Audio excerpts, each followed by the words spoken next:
Now we have to say this about Jackson, right? His other major issue is Native American removal. For most of Jackson's military career, he had fought against the Native Americans. However, he had also, and because he has an interesting relationship with the Native Americans, he had also used Native American scouts during the War of 1812. He had friendships, close friendships and relationships with people such as Sam Houston, who himself had had a good relationship. In fact, had lived among the Cherokee tribe in southeastern Tennessee. So Jackson's a complicated man whenever it comes to the issue of Native American removal. What Jackson actually fears is a couple of things. Number one, he fears that there's going to be continuous conflict between the Native Americans and white settlers as white settlers move into lands, right, that the United States has opened up after the War of 1812. Second, there is this issue of Native American tribes living in areas where there are choice lands for those settlers to use for agricultural or for business purpose, for the purposes of creating businesses in the Lower South. For those reasons, and for the fact that Jackson believed that Native American life could not coexist with that of a growing America, Jackson has the Native American tribes removed, beginning in the early 1830s. One tribe refuses to be moved, and that's the Cherokees, and they sue in court in the case Worcester versus Georgia. That case is heard by John Marshall, the great Chief Justice of the United States, somebody we're going to spend some time with on Monday, okay? And we may spend a little bit of time with here in just a moment whenever we get to economics, right? With a couple of cases that the Marshall Court will decide here in just a moment. But anyway, John Marshall actually, as the Supreme Court Chief Justice, sides with the Cherokee. The problem is that Jackson doesn't want to, nor does he believe in, enforcing this particular law. So Jackson goes ahead with the process of Native American removal. Now this occurs in 1836. The vast majority of the Cherokee are removed after Jackson actually leaves office, and his successor, Martin Van Buren, actually inherits what becomes a humanitarian catastrophe, or as we refer to it, of course, as the Trail of Tears, right? So it's interesting, Jackson leaves behind two things for Van Buren to take care of and mop up for him, right? A terrifying economy after the bank war and a major recession, which means that Van Buren's going to be a one-term president. But it also brought upon the idea that Van Buren's going to have to deal, of course, with the issue of Native American removal, right? And, however, we still put that stain with Andrew Jackson. It is during this period, right, that American infrastructure does begin to slowly grow, okay? I want us to think about the idea of manifest destiny. We have two differing sections of the country that are growing throughout the 1830s. We have an agrarian South, because of Native American removal, that's now filling in states such as Mississippi, Tennessee, Louisiana, Alabama, and Arkansas. All of these areas become states in between the end of the War of 1812 and by 1840. The other thing that we see is this, right? As Americans begin filling in the South, we see the growth of the Cotton Kingdom emerging into the West. But something else is happening at the same time, right? The American textile industry is also growing in New England during the 1820s, 1830s, and 1840s. How is it growing? Well, it's growing because of the influx of Southern cotton that is coming into New England's textile mills and factories because of the growth of the Cotton Kingdom moving out to the West, and because, of course, of the proliferation of the invention of the cotton gin, which occurs in the period before, right? But during this time, what facilitates that growth? Beginning with the Erie Canal in 1825, America begins building roads, it begins building bridges, it begins building canals, And it also begins building interregional railroad networks for the first time. Now, most of these rail networks are located in the north and the northeast during this period to facilitate the growth of America's textile industry. However, most southern cotton plantations are also located along navigable rivers. So one of the things to understand is the importance of the growth of canals during this period and the growth of course, steamships and travel by steamship during this period as well. Telegraphs for communication, reapers for American farmers, iron plows are developed during this period. I want us to think about this for a moment. While we see an agrarian economy growing in the South during this period, we also see the beginning of the growth of commercial agriculture in the American West and Midwest, what we would call the Midwest or Rust Belt today, that is also occurring during this period. What states am I talking about? Pennsylvania, Ohio, Indiana, Illinois, and Iowa, right? And so during this period, American agriculture grows because agricultural technologies are also being developed during this period too. So what's really happening in America during this period? America is being built during this period. Commercial agriculture and industrial growth is occurring in the North, the Northeast, and the growing Midwest. In the South, we still have an agrarian economy and an economy of small farmers. Much of the technological innovations that we see that occur during this period occur during the growth in the growing Midwest. Okay? Now, this growth of industrialization means there's two types of economies growing on the eve of the Civil War. And again, an industrial economy or market economy that grows in the North. Again, an agrarian economy that's dependent upon lower tariff rates that's growing in the South.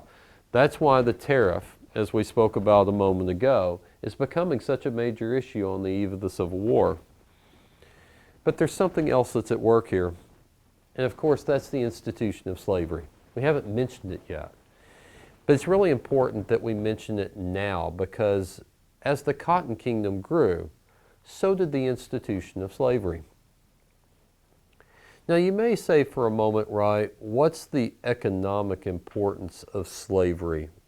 And let's actually delve into that for just a moment. So from 1820 to 1860, normally whenever we look at the question of slavery in economics, we look at it as a question of expansion, why and how. And we spend most of our time on the how, but not the why. And the why is so important for us because it really gives us the end result of what the Southern economy will look like even into the 20th century. And that's simply this. Slavery stunted the growth of the Southern economy during this period. There's no doubt about that. Why? Well, for two reasons. Number one, slaves are not like workers in the North. Even though these early workers in northern industrial cities and towns, even though they suffer under harsh labor conditions in the 1830s and 1840s, and many of them are young women who are working for the very first time.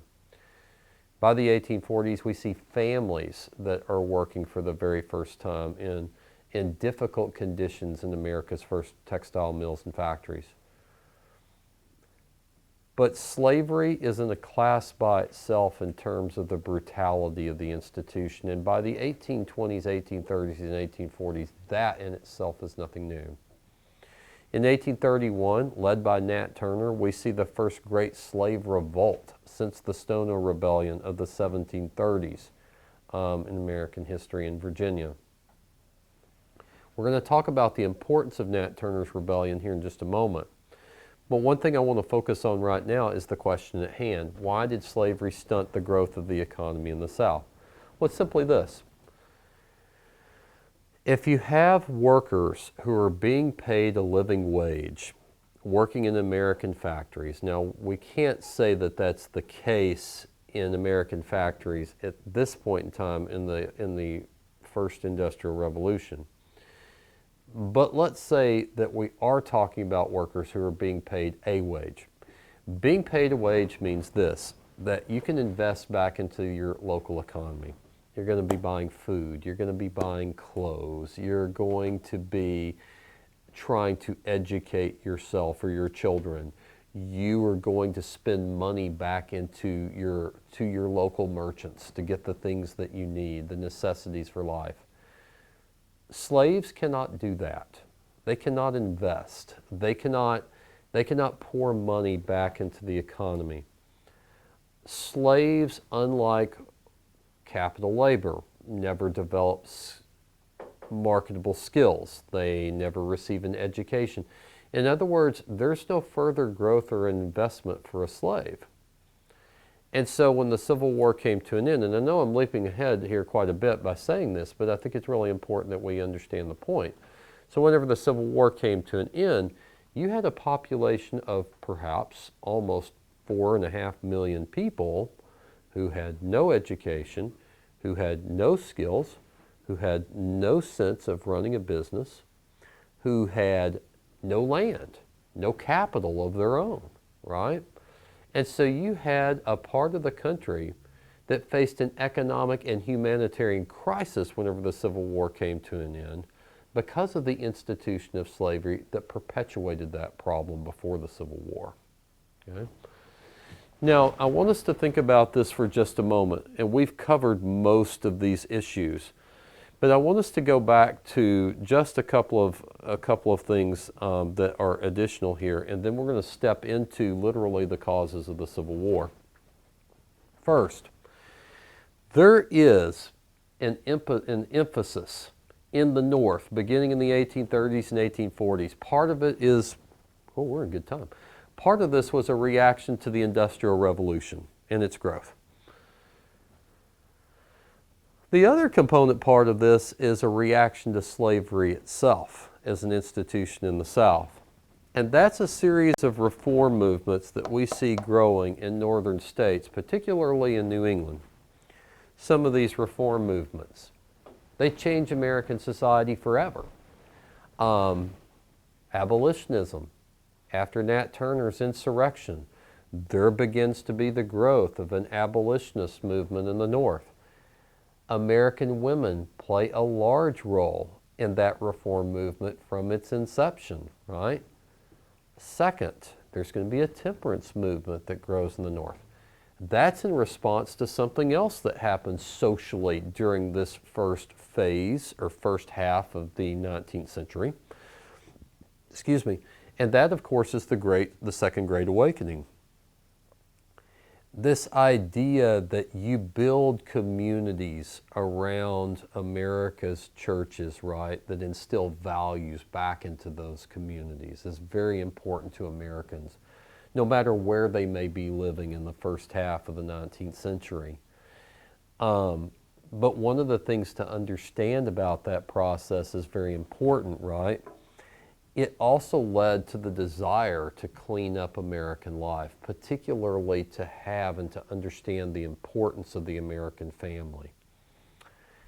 And so American women also, because of this idea of wanting to do what? Keep husbands in check who tend to drink way too much sometimes, right? American women become heavily involved along with the churches of the period in the growing temperance movement. You take women who are involved in the abolitionist movement, who are involved in the temperance movement, and they become involved in another movement. It's a movement for public education. You see, in the growing North, there was this fear that because of child labor, that America's children were not being educated to become good citizens who would contribute back into the society of the Industrial Revolution. And so for the first time in the 1840s, public schools are set up. And among them, their first teachers, of course, are American women. There's something else that's at work here, too. By the 1830s and 1840s, life expectancy for children in the United States had actually increased dramatically. Children are simply living longer, and more of them are living into adult age. And so there was an interest, right, in developing a public school system to nurture the development of these children. And American women are going to play a huge role in that. There's another place where American women play a huge role. And that's in the movement for asylum reform, for cleaning up America's prisons, for cleaning up America's hospitals for the indigent. And finally, there's another role that American women are going to play by 1848. They're going to play another role of creating their own movement for political and equal rights for the very first time. That launches at the end of this period. Where does that movement come from? Well, it comes from this, being a part of other reform movements to try to clean up American society, to perfect American society in some respects during the 1830s and 1840s. But it also came from the desire for American women to be able to participate in the political process to continue making more progressive change. I always think that we think of this period from roughly 1890 to 1920 as a progressive era. We think of the New Deal era during the Great Depression as an era of progressive politics and progressive policies. We often think of Kennedy's New Frontier and certainly LBJ's Great Society as high water marks in the mid-1960s for progressivism. But we often fail to realize that perhaps the reform movements of the 1830s, 1840s, and early 1850s, that maybe they also should belong to this pattern of progressivism that is occurring in American life. Remember that the progressive movement from 1890 to 1920 was a reaction to the rise of big business and the Second Industrial Revolution. Keep in mind, this first age of reform and progressivism is a reaction to, in some respects, but not all, the First Industrial Revolution. Okay? I want us to think about something else as well. During this period, as American businesses grew, and its first industries, textile industries, grew during this period, there's a movement called Transcendentalism. It really begins with writers like Ralph Waldo Emerson and Henry David Thoreau. We think of them for their literature. We think of Thoreau, for example, as his stand using civil disobedience, right, because he was protesting against the war with Mexico, which we talked about a little bit earlier. But there's also this concern that transcendentalists have for the American environment, that the first industrial revolution is polluting America's rivers and lakes, right? Again, that's also a hallmark of an era that is showcasing, of course, progressive ideas, right? The other thing that I think is important to note during this period, right, and I think we've talked about almost everything up here, and we're getting into this period to where we're going to go back to the Mexican War, and we're going to begin talking about the process of how we get to the Civil War, and that takes us into the next period, right? Now I want us to think about this for just a moment. I'm going to put the pen down here, or the marker down. When we talk about an American identity during this period, Americans identify themselves with the section of the country that they live in. And therefore, they also identify themselves with the interest of their section of the country, right? So if you were a Southerner, even in your own church, even in your own community, the vast majority of Southerners are not big slave owners. Whenever I say big slave owners, if they own slaves, they own less than 20. However, there is this sense, right, if you do live in this section of the country, that you are someone who is willing to defend the institution of slavery. Students often ask why, and I think there's no good explanation for it, but I think the best explanation that does come out of the period is this simple idea of, if you're an individual and you own a few slaves and you're able to become successful, well, that may mean owning more slaves and expanding your business. The idea of becoming wealthy enough that you're able to become like the plantation owner who may be just up the road from you is always in the back of the mind of most Southerners.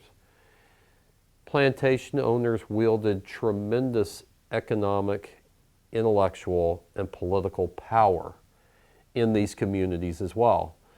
And so if you are a Southerner, it's natural to assume that you also are under the influence of such people, because you have this realization that there's a possibility that you too could become one yourself, right? So in the South, there is this growing mindset from 1820 to the 1850s of having an interest in defending the institution of slavery. Now, what we need to also think about for just a moment is simply this. Because slavery doesn't employ, because the plantation system doesn't employ people, because it's creating a stagnant economy, it has to be that there's a political reason, right? That there is an intellectual reason, that there's a cultural reason that's at work, right? And of course that reasoning is what? The racism of the period, for why Southerners wouldn't buck up against a system, for example, that really doesn't benefit them. Talking about the average white working class yeoman farmer or Southerner, right? But there's also this other inherent fear. If the slaves were freed, then they become competition for those people as well. So there's this interest in keeping a system on the one hand because you could in theory become a part of it, even though it's hurting you from an economic standpoint in your region of the country. There's the racist ideologies that permeate and the defense of slavery that you hear in the local churches and from the local political class if you're living in the South during this period. But the other issue that's at work here, right, and beyond the racism, is this simple idea too that you identify with your section of the country because you identify with its interests and its influences, right? And so therefore, even by 1850, although it's not apparent to most Southerners at the time, right, these disadvantages that the system they are living in is perpetuating within their part or section of the country, right? Because you have lived with slavery for so long and you have seen slavery as a positive good, you've been preached that, right? Even though it is an inherent evil, Southerners are still going to be willing to defend it, even at the cost of going to war for it by the 1850s. We think of it as the worst of systems, right? Maybe along with the genocide of the Native Americans, we think of it as the darkest stain in American history. But we have to understand and to step back and think about why Southerners are identifying it with it in the way that they are. There's also the fear of slave revolt. Nat Turner's insurrection provided that fear. There's the fear of Northerners, for example, setting slaves loose in the Deep South during this period and encouraging slave revolts. And by the 1850s, we do see people such as John Brown who are, in fact, interested in doing that. But on the eve of the Mexican War, this is the identity that we see in the South. The identity in the North is quite different. Northerners have been influenced by the Second Great Awakening too, right? They've been influenced by their communities. They've been influenced by their churches. They've been influenced by the Reform movement.